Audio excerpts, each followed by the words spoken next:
Israël affirme avoir désormais récupéré les corps de 2 otages israélo-américains détenus par le Hamas. L'armée israélienne indique que Ogadi Agé et sa femme, Judy Weinstein Agé, ont été tués lors de l'attaque du 7 octobre. Le premier ministre israélien, Benjamin Netanyahou, déclare que leurs dépouilles ont été retrouvées lors d'une opération spéciale.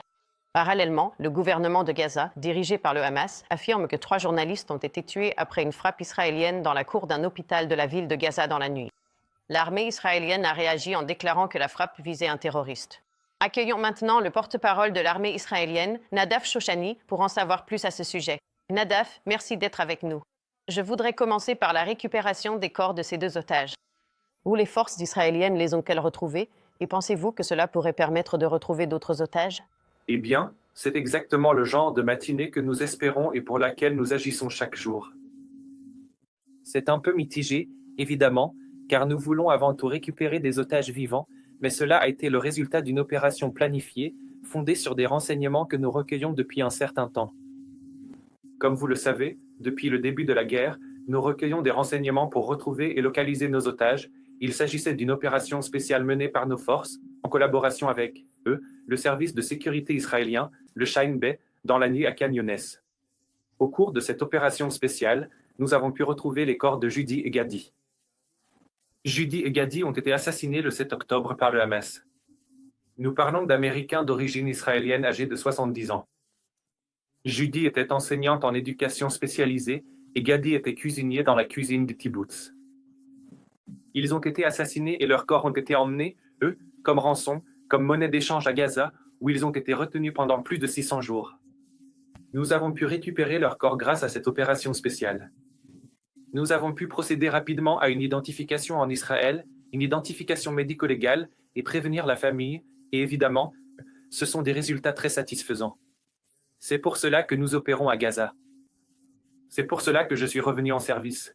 C'est pour cela que beaucoup de mes amis risquent leur vie chaque jour. Malheureusement, certains d'entre eux ont même perdu la vie lors de cette mission spéciale pour sortir ces civils, ces personnes, ces grands-parents de Gaza, des bras des terroristes. Et les personnes qui les détenaient font partie du même groupe terroriste qui a retenu la famille d'Abiba, qui a gardé une mère et 2 bébés à Gaza pendant des centaines de jours, et qui détient également le corps d'un bébé comme monnaie d'échange avec Israël. Et c'est contre cela que nous nous battons, c'est pour cela que nous nous battons, et nous continuerons d'agir jusqu'à ce que les 56 otages restants soient de retour chez eux. Je voudrais aussi vous interroger au sujet de la frappe dans la cour d'un hôpital de la ville de Gaza. Elle aurait tué 3 journalistes. L'armée israélienne affirme qu'elle visait un membre du djihad islamique palestinien et que des mesures ont été prises pour limiter les dommages aux civils. Mais le gouvernement de Gaza, dirigé par le Hamas, affirme que 225 journalistes ont été tués depuis le début de la guerre. Alors, que fait-on pour limiter ces pertes parmi les journalistes? Eh bien, je pense que c'est une excellente question, et d'abord je veux souligner que l'armée israélienne cible et agit pour éliminer les terroristes, pour combattre ces terroristes. Nous faisons tout notre possible pour combattre ces terroristes tout au long de cette guerre. Nous avons diffusé des millions d'avertissements avant d'entrer dans une zone où d'y mener des opérations. Tsahal renonce en fait à l'élément le plus important sur le champ de bataille, à savoir l'effet de surprise, afin de s'assurer que les civils aient la possibilité de se mettre à l'abri, alors que nous faisons face au Hamas, cette organisation terroriste qui n'a jamais porté d'uniforme pendant toute cette guerre.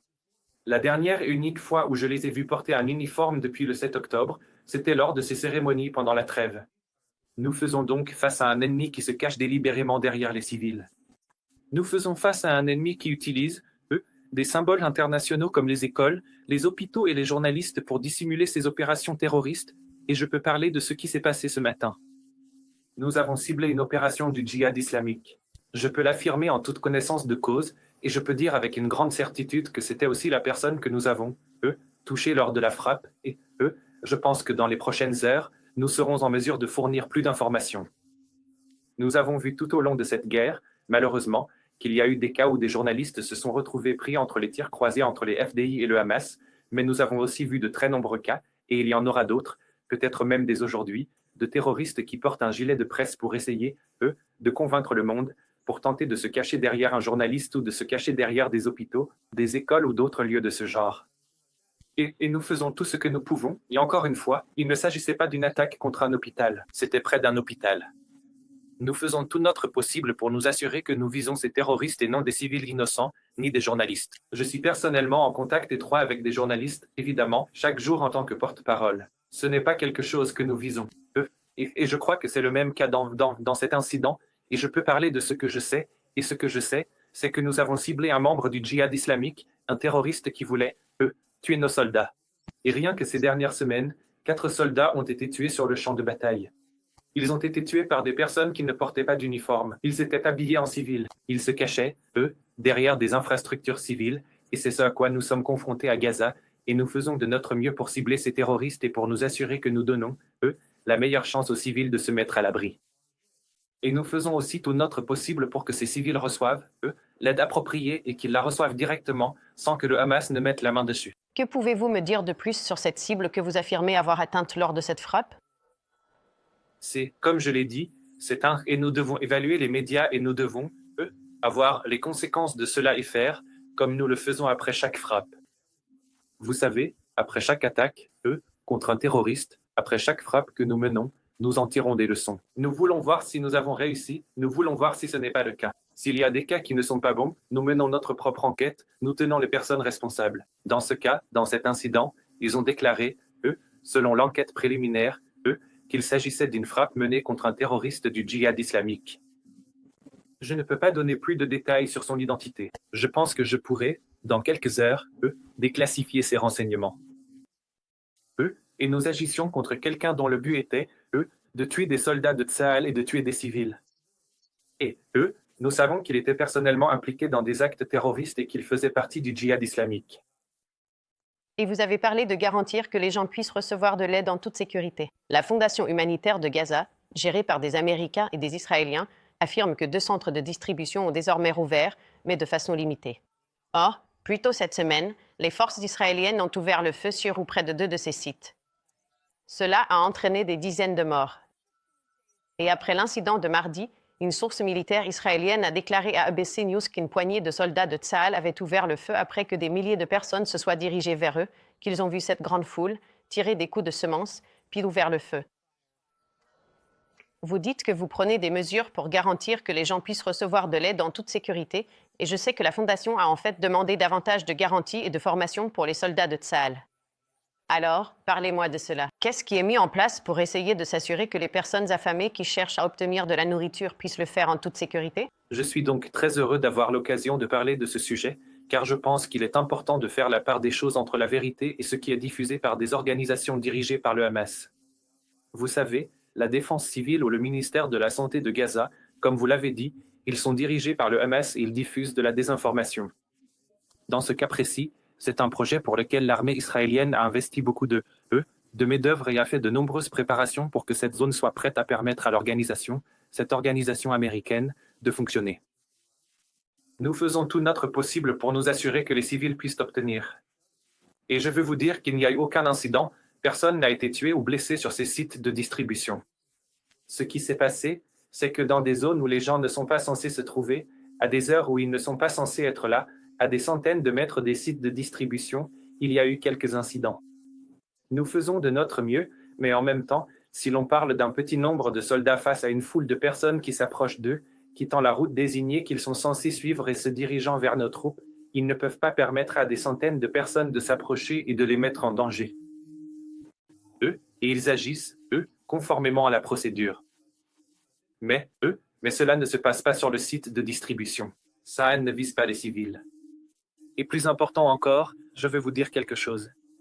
Nous comprenons que le Hamas veut mener des attaques terroristes en se dissimulant parmi ces civils qui viennent chercher de l'aide. Nous comprenons que le Hamas essaie d'empêcher ces personnes d'atteindre le site de distribution de l'aide. Ils sont même allés jusqu'à faire semblant et à ouvrir de faux comptes sur les réseaux sociaux pour annoncer que les sites de distribution étaient fermés il y a quelques jours.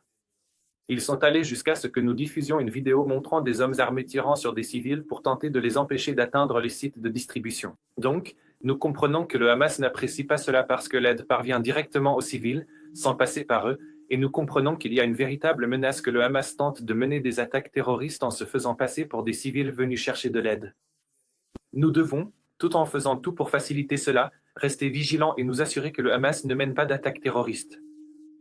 Et comme je l'ai dit, 4 soldats ont malheureusement été tués cette semaine par des terroristes du Hamas et nous devons nous assurer, dans cette guerre, qu'en même temps que nous faisons tout notre possible pour soutenir et faciliter les campagnes humanitaires visant à acheminer l'aide à Gaza, nous restons également vigilants pour ne pas permettre au Hamas de tuer nos soldats ou nos civils.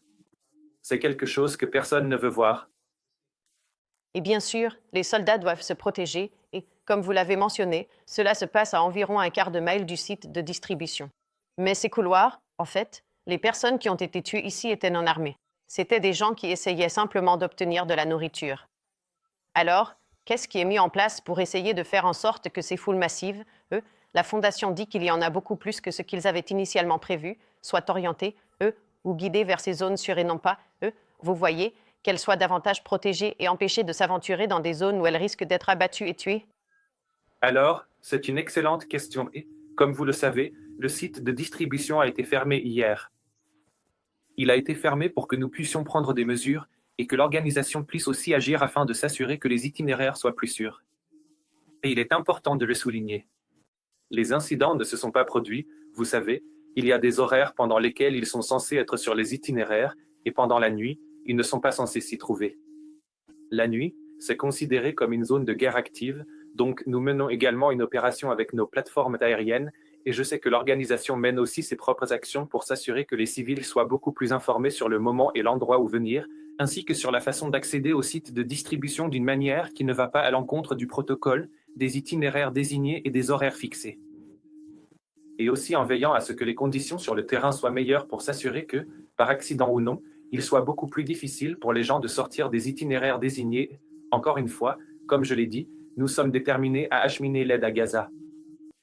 Nous sommes déterminés à apporter de l'aide aux Gazaouis et à faire en sorte que le Hamas ne mette pas la main dessus, et nous combattons le Hamas sur le champ de bataille. Nous combattons aussi le Hamas sur ce champ de bataille de l'aide humanitaire. Le Hamas essaie d'empêcher l'aide d'entrer, et je pense que, vu de l'autre bout du monde, c'est difficile à comprendre, mais ici, nous luttons pour notre survie. En même temps, nous nous battons pour acheminer de l'aide dans la zone où nous combattons. Nous nous battons pour apporter de l'aide dans la zone où se trouvent 56 de nos otages. Je veux que vous imaginiez une personne dont le corps de la grand-mère est retenu en otage, utilisé comme monnaie d'échange à Gaza, et qu'en même temps, ses amis font partie de ce mécanisme qui essaie de faciliter l'entrée de l'aide à Gaza. Donc, nous sommes engagés dans cette démarche. Le Hamas, lui, est déterminé à s'y opposer. Ce n'est pas facile, ce n'est pas parfait. Mais nous voulons trouver une solution pour que la population de Gaza puisse recevoir l'aide directement de la communauté internationale et non du Hamas. Nous voulons que la communauté internationale rende la population de Gaza plus forte et qu'elle reçoive plus d'aide, et non que le Hamas devienne plus fort. Nous voulons que cette guerre se termine, le plus vite possible. Si le Hamas est affaibli, si nous parvenons à le démanteler complètement, si la guerre contre le terrorisme menée par le Hamas devait prendre fin. Si le Hamas dépose les armes et libère les otages, cette guerre peut, se terminer aussi vite que possible et c'est ce que nous essayons d'obtenir. C'est bien. Nadar Shoshani, nous vous remercions pour votre temps aujourd'hui. Merci.